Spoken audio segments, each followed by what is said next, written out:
Assalamualaikum dan salam sejahtera. Saya Nurul Syazat Zanara binti Hasan, nombor metrik 146606 akan membentangkan bahagian pengenalan. Pertubuhan bukan kerajaan atau lebih dikenali sebagai Non-Government Organisation (NGO) merupakan satu agensi yang ditubuhkan oleh pihak atau pertubuhan swasta yang tidak mempunyai sebarang hubungan dengan mana-mana badan kerajaan. Pertubuhan ini diwujudkan bagi memperjuangkan suatu kepentingan awam dan bukannya individu atau komersial.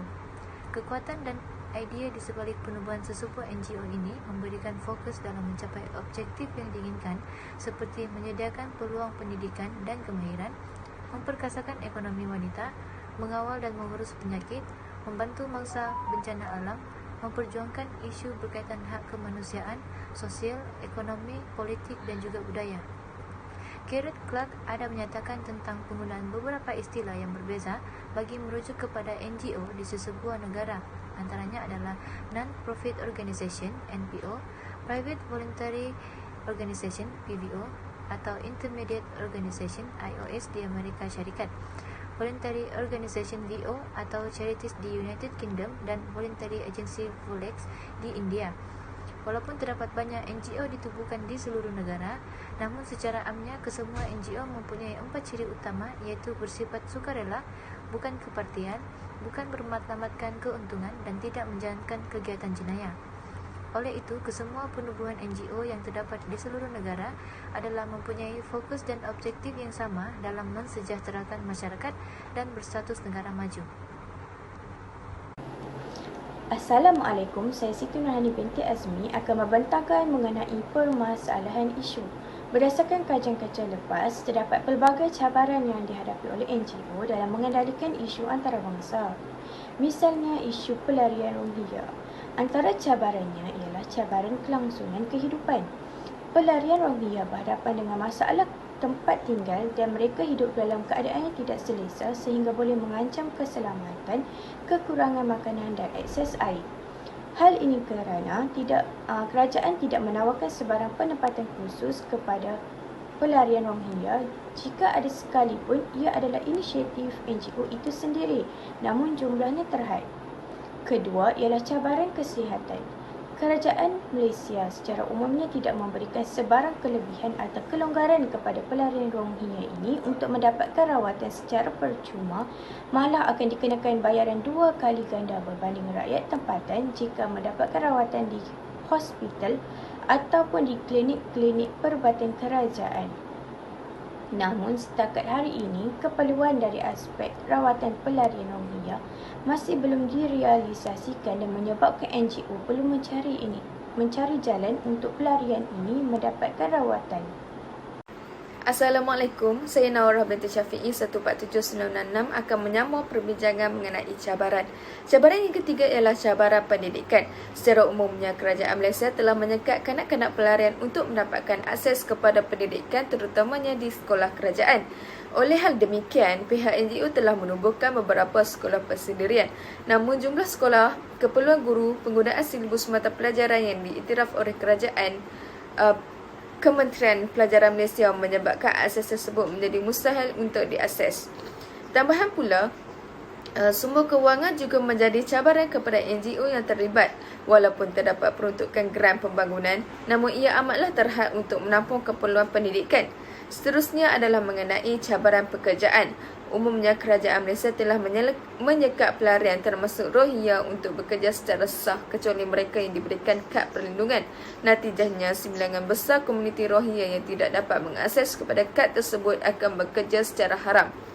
Oleh hal demikian, aktiviti meminta sedekah menjadi aktiviti yang popular dilakukan oleh mereka. Namun, pekerja yang tidak mempunyai dokumen yang sah menyebabkan mereka mudah untuk dieksploitasi oleh pihak majikan, seperti pemerasan, pembayaran gaji yang tidak setimpal dan sebagainya. Akhir sekali adalah cabaran dalam negara, iaitu cabaran mengenai aspek penentuan agenda bagi memastikan kredibiliti NGO sebagai pentas suara rakyat tidak dipengaruhi oleh golongan, pengasas, penerima dan sebagainya. Seterusnya, aspek pengauditan membolehkan pihak NGO memastikan dan memastikan sumbangan yang diterima daripada penderma digunakan secara maksimum dalam aktiviti-aktiviti yang dilakukan oleh NGO. Sekian, terima kasih. Seterusnya adalah metodologi. Metodologi merupakan kaedah-kaedah yang digunakan untuk menjalankan kajian. Metodologi juga merupakan teknik untuk mereka bentuk, mengumpul dan menganalisis data supaya dapat menghasilkan bukti yang boleh menyokong sesuatu kajian. Oleh itu, bagian ini akan membincangkan instrumen kajian yang menggunakan kajian kualitatif, iaitu kaedah temu bual sebagai metodologi utama kajian dan juga metode deduktif sebagai penganalisan data. Yang pertama adalah instrumen kajian temu bual. Temu bual merupakan komunikasi dua hala antara penemu bual dan juga responden. Dalam kajian ini, kumpulan kami telah menemu bual ahli NGO untuk mendapatkan maklumat mengenai cabaran dan kebolehan NGO dalam menyelesaikan isu yang mereka hadapi. Cara yang kedua adalah metodologi deduktif. Kaedah ini digunakan untuk menganalisa data, maklumat yang diperolehi daripada ahli NGO. Melalui kaedah ini, kumpulan kami menganalisa maklumat umum yang diperolehi daripada ahli NGO dan seterusnya mengkhususkan maklumat tersebut dalam laporan kajian kami. Oleh itu, kaedah ini bertujuan untuk menganalisis cabaran dan kebolehan NGO dalam menyelesaikan isu yang mereka hadapi. Kaedah yang ketiga adalah capaian internet. Melalui kaedah ini, kumpulan kami menggunakan laman sesawang untuk mencari senarai NGO yang sesuai untuk menjawab isu dan permasalahan kajian kami. Baiklah, saya Siti Khatijah akan meneruskan pembentangan ini mengenai perbincangan. Okey, setelah kami menemu bual 3 agensi iaitu MyFund Action, Peduli Insan dan GPM Global Peace Mission, hasil daripada temu bual tersebut, kami mendapati bahawa kewangan adalah cabaran utama kepada NGO yang melakukan misi kemanusiaan di luar negara. Okey. Hal ini diakui oleh beberapa wakil NGO yang telah kami temu bual, iaitu Encik Hamizah sendiri yang mengatakan kos operasi juga adalah tinggi. Jadi mereka memerlukan dana yang sangat besar. Justru itu mereka membuka sumbangan kepada orang ramai untuk menampung perbelanjaan misi mereka tersebut. Jadi ini adalah cabaran utama yang perlu ditanggung oleh NGO. Okey, perbincangan yang kedua ialah mengenai identiti agensi. NGO sememangnya membawa perspektif masyarakat di mana mereka merupakan kumpulan ataupun pertubuhan yang menjalankan misi kemanusiaan kepada semua masyarakat di peringkat domestik. Namun NGO seperti Peduli Insan, GPM dan MyFund Action adalah lebih memfokuskan kepada aktiviti di luar negara. Jadi, namun mereka mengutip dana di peringkat domestik dan hal ini memberikan tanggapan yang negatif kepada NGO tersebut. Selain itu juga sebenarnya NGO ini juga menjalankan aktiviti kemanusiaan di peringkat domestik. Namun cawangan mereka hanyalah terdapat di beberapa buah negeri sahaja. Jadi ini mungkin menyekat pengetahuan orang ramai terhadap servis mereka. Assalamualaikum, nama saya Siti Harijah, nombor metrik 149068. Seterusnya, cabaran yang dihadapi oleh NGO adalah kesukaran untuk menyampaikan maklumat kepada masyarakat. Misalnya tentang negara Yaman yang mana mengikut data setiap 10 minit akan ada seorang yang meninggal disebabkan oleh kelaparan. Menurut Encik Hamizan daripada GPM, ramai yang tidak tahu mengenai perkara ini dan agak sukar untuk menyampaikan mesej kepada masyarakat. Hal ini mungkin disebabkan oleh berlakunya sekatan dalam media sosial terhadap penyebaran maklumat berkaitan isu keganasan dan penindasan yang berlaku di sesetengah negara. Jadi isu tersebut tidak dicapai oleh masyarakat. Itu berlaku juga sekatan berbahasa terhadap sukarelawan yang ingin menyalurkan misi kemanusiaan di peringkat antarabangsa. Misalnya misi kemanusiaan di Uyghur yang tidak fasih berbahasa Inggeris. Jadi ia agak menyukarkan misi tersebut apabila sukarelawan hendak memberi advokasi maupun intervensi. Cabaran yang seterusnya adalah dari segi logistik dan keselamatan. Sebagai contoh, NGO Peduli Insan bersama Puan Nur Hirwani, mereka mempunyai pejabat di Turki dan juga Syria. Dan baru-baru ini ada sedikit isu pengeboman di Turki yang dibuat oleh orang Syria menurut media. Apabila NGO Peduli Insan hendak masuk ke Syria bagi memberi bantuan, mereka perlu minta kepada kerajaan Turki. Permintaan mereka terpaksa ditangguh kerana isu pengeboman yang berlaku baru-baru ini. Kerajaan Turki enggan untuk mengeluarkan visa dan melindungi NGO. Hal ini kerana Turki bimbang ia akan mengundang masalah politik antara tiga negara apabila keselamatan NGO dari Malaysia tergugat apabila masuk ke Syria. Selain itu, hasil daripada temu bual yang dibuat bersama Puan Nur Syahira daripada NGO My Fund Action, cabaran dari segi keselamatan iaitu Ketua Polis Malaysia akan membuat hubungan baik dengan pihak kedutaan di luar negara. Hal ini akan lebih memudahkan NGO kita Malaysia dan pihak negara luar bagi menjaga keselamatan bersama.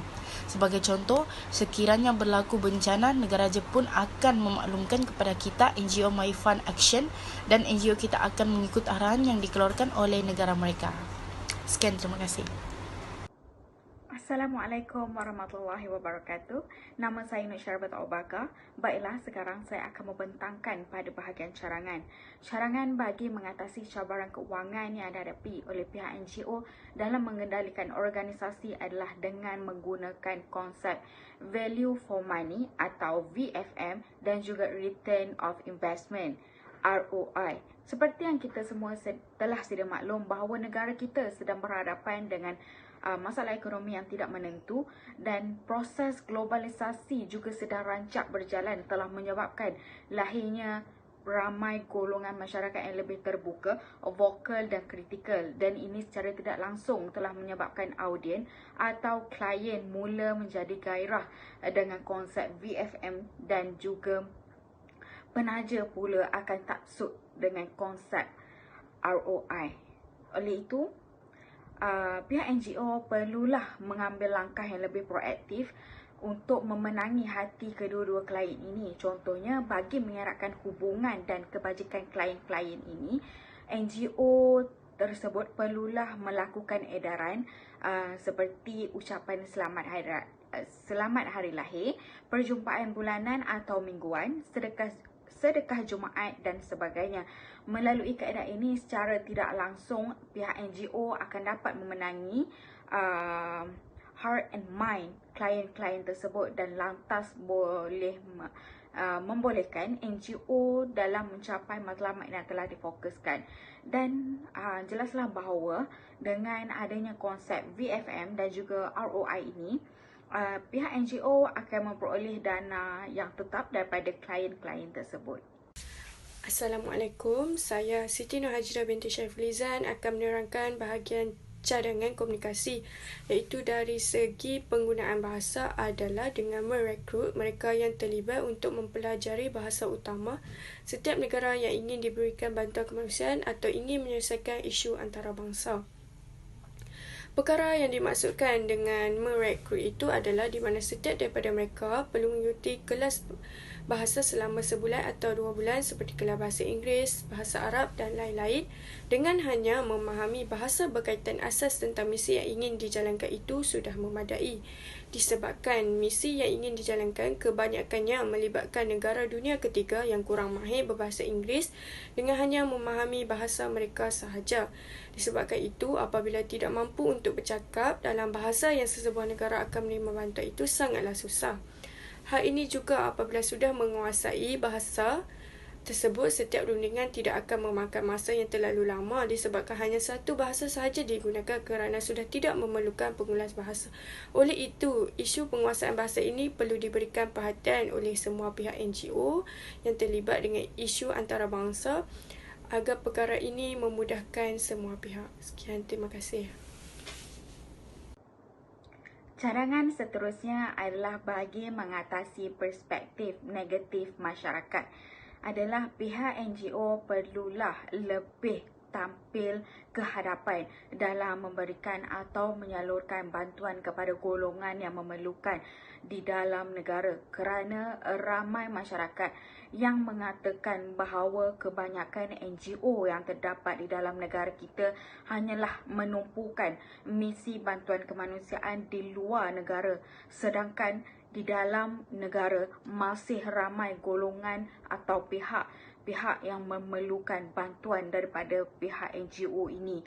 dan hanya terdapat sesetengah NGO sahaja yang berada dalam negara yang tampil untuk menyalurkan bantuan kepada golongan yang memerlukan. Walaupun seperti yang kita tahu, hakikat yang sebenarnya adalah tidak benar. Oleh itu, bagi mengatasi cabaran ini, selain daripada memaknai aktiviti misi bantuan kemanusiaan di luar negara, pihak NGO ini juga perlulah sentiasa mengemaskini page atau laman sesawang mereka dengan memaknai gambar atau aktiviti bantuan kemanusiaan di dalam negara di media sosial masing-masing seperti di Instagram, Facebook, YouTube dan sebagainya. Ini adalah supaya masyarakat akan lebih peka akan aktiviti yang NGO tersebut lakukan dalam negara ini. Itu sahaja daripada saya. Sekian, terima kasih.